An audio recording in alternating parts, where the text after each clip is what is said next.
This great little half-mile track in Martinsville, Virginia was in excellent condition for the running of the Cardinal 500.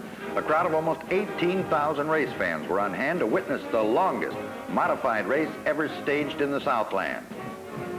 After the pre-race activities, the drivers climbed aboard. Number 21, Eddie Royster.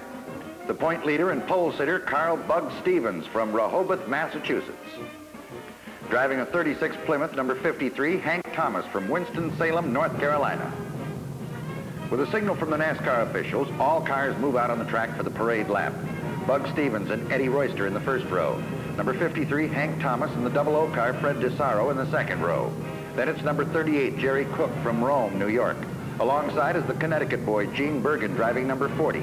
The favorite in this race is Ray Hendrick in car number 11. He was plagued with chassis problems on Friday and was unable to compete in time trials. However, he did win a qualifying race on Saturday, thus allowing him to start in the 21st position. All cars holding position well as they growl out of the fourth turn and fire down the front chute for the green flag. Bug Stevens in car number 3 came off the pole like he was launched out of a slingshot. Eddie Royster in the Ford number 21 is second, with Fred DeSaro third.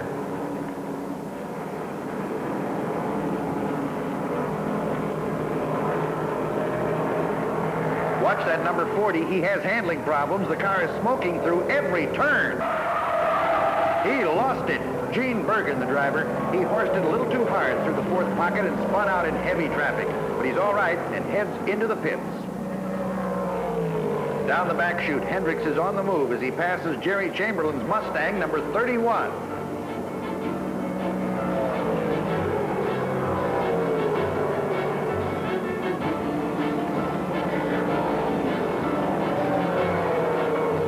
Rush in number 64 came into the pits after spinning out. His crew changed rubber and have him out in 43 seconds.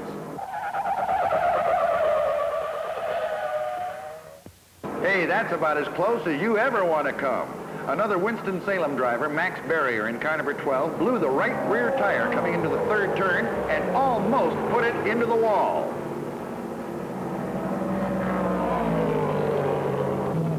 In the pits, his crew go over that little 37 Chevy from bumper to bumper, change the tire, add fuel, clean the windshield, and Barrier goes back in the race.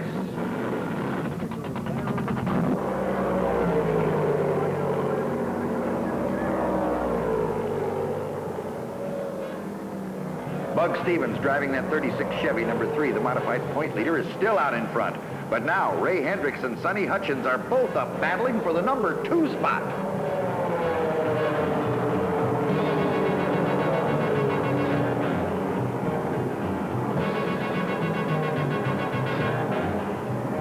Number 53, Hank Thomas, brings his 36 Plymouth in for fuel and right side rubber. He was running in the second position, developed ignition trouble, and dropped down to 5th just before pitting. Ray Hendrick in car number 11 has been running a beautiful race, moving up from the 21st position to second place. He's right on top of Bugs and charges him in every corner of the racetrack. He did it, and the crowd goes wild. Hendrick pulled a slingshot out of the fourth turn and took Stevens on the high side right in front of the grandstand. Number 64, Kenny Rush, lost it again, but he managed to keep it off the wall and goes back in the scramble. Man, oh man, these boys just plain love to race.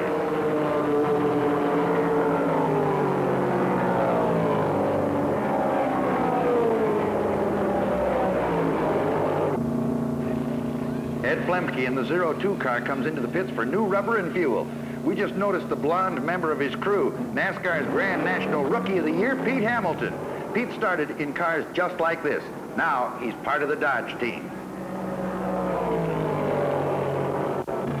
Here's the Chevy number 3, Bug Stevens, in for his first scheduled pit stop. He has a fine crew, and they have him out in 29 seconds, and that's fast for modifieds.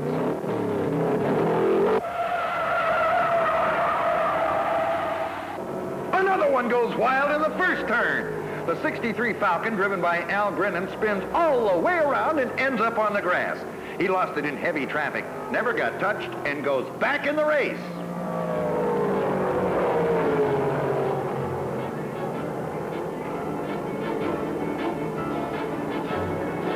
Here's the Virginia Virginia flash. Ray Hendrick powers his number 11 through the turn and down the front chute. He has that 37 Chevy handling perfectly and seems to be stretching his lead. Now Eddie Royster pulls his Ford in for fuel. There's trouble down there. The car's on fire. Eddie scrambles out as they hit it with the extinguisher. These fire crews are right on their toes. That blaze never really got started. Royster tells his crew, this car is hotter than ever now. Let's get it back on the track. He climbs in and buckles up while they change the right rear tire. Eddie hails from Middleburg, North Carolina, and does a good job in NASCAR's modified division. He set the second fastest time for today's race with a 22.57.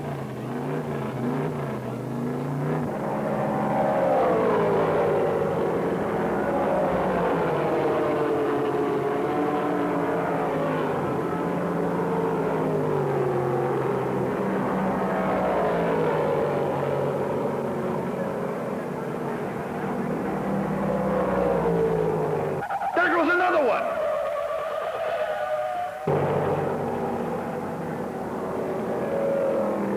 Jerry Compton, driving a 37 Ford, lost it in the third turn, slid up high and smashed against the guardrail.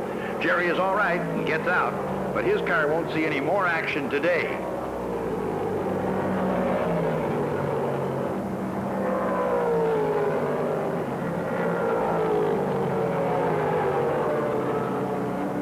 The pace car leads the entire field around slowly under the caution flag while the wrecker takes Compton's car off the track.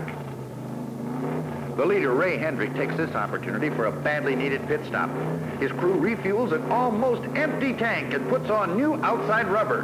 Ray relaxes for a few seconds with a cup of cold water, but with a $23,000 purse dangling in front of them, they get that car out in record time.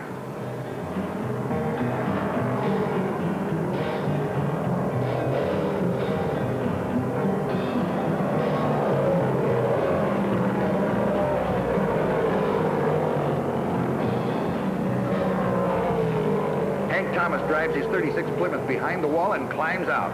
This long race, coupled with a blistering pace, is taking its toll on several of the cars. Thomas's car goes out due to engine failure. Ed Flemke hops out of his 36 Chevy, another engine that couldn't take the grind. The crew push it behind the wall and out of the race.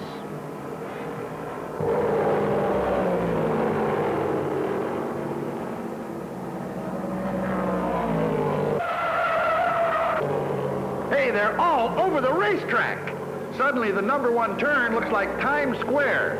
Number 93, Bob Melnick, and the number 13 Mustang, driven by Bobby Johns, tangled coming into the turn. Both cars spun. Apparently, Melnick's car is all right as he comes down off the high side and heads back into the race. But that Mustang is going to need a little help.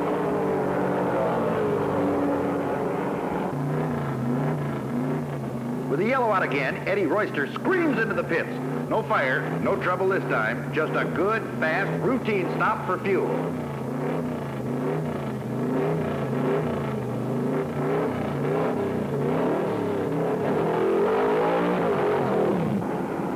Ray Hendrick has stretched his lead to over a half a lap on Bug Stevens. The 00 car with DeSaro aboard is running third, and number 23, Billy Hensley from Ridgeway, Virginia, is in the 4th spot.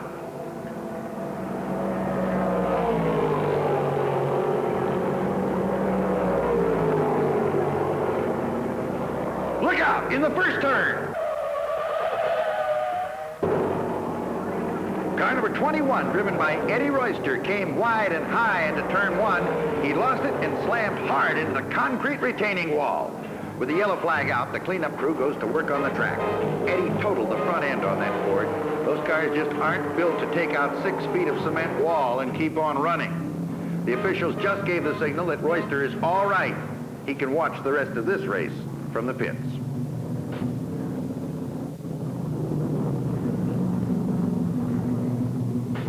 Most of the field falls in behind the pace car, while some of the others take this chance to head into the pit area for much-needed repairs and refueling. 500 laps on a half-mile track in heavy traffic takes the best a driver and car have to offer. A dejected Eddie Royster walks back to the garage area, already talking about a new car for the next big race.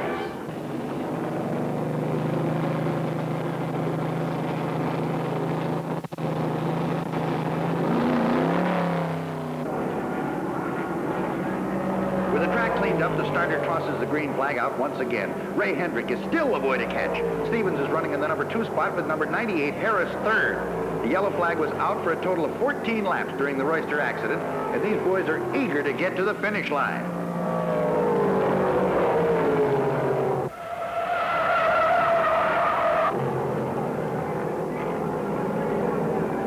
Another spinner and another yellow flag.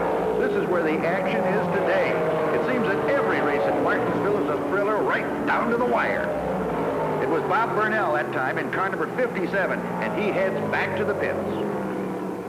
On the restart, Hendrick pours it on and stretches his lead over Bug Stevens to 3/4 of a lap.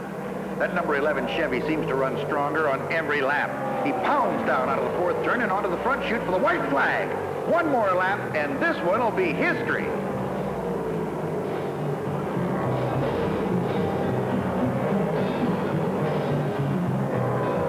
Through the wide sweeping turn, onto the banked 4th pocket. Hendrick is still running flat out. Here he is down the grandstand straight for the checkered flag, the winner of the 1st annual Cardinal 500.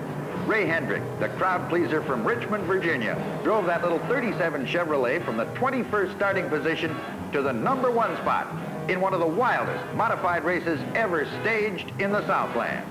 An arm-weary but very happy driver pulls up into victory lane. The 2nd place money went to Carl Bug Stevens, who also clinched the 1968 point title. Ray was greeted by his wife, the press, a huge silver trophy, and a man with a check for $3,810. Hey, maybe that's why he's smiling.